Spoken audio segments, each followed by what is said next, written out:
Hi. In the previous video of tissue culture, I showed you how you can use this technique to apply to Monstera adansoni species, or Monstera deliciosa.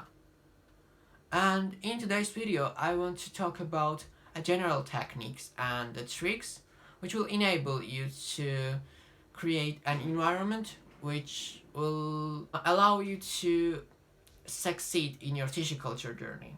If you're working inside of a home lab, you probably don't have a laminar flow hood, a device which flows a constant air and keeps you safe and sound from uninvited guests, which we as a plant biologists absolutely and unequivocally dread and hate to death. So in order to maximize the sterility and the success of your in vitro cloning, I would highly suggest to use some kind of a transparent plastic box. As long as the rate of exposure to the air is limited, you're safe and sound. Just cut out the little holes from where you'll be able to interact with the plant without any possible contamination. Most of the time, main source of the contamination is a person who conducts an experiment without any safety measures, especially during an in vitro cloning, when you have to directly interact with an explant or already heat sterilized MS media. It is very crucial for the success of the propagation that researcher uses basic safety measures, such as gloves and face mask.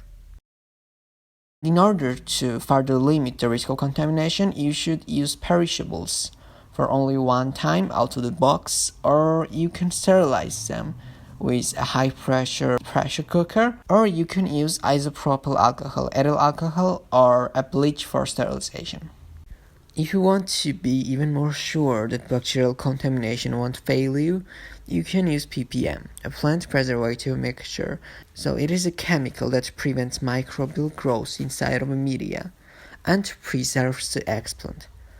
And only downside is that in some cases it slows down the multiplication of the plant. Okay, this is my last bit of advice. Don't ever use protocol as an unquestionable fact. Science is all about experimenting, finding truths by yourself, and finding joy in a process. Be hungry for challenging yourself, and science will bring you more happiness and excitement than anything else.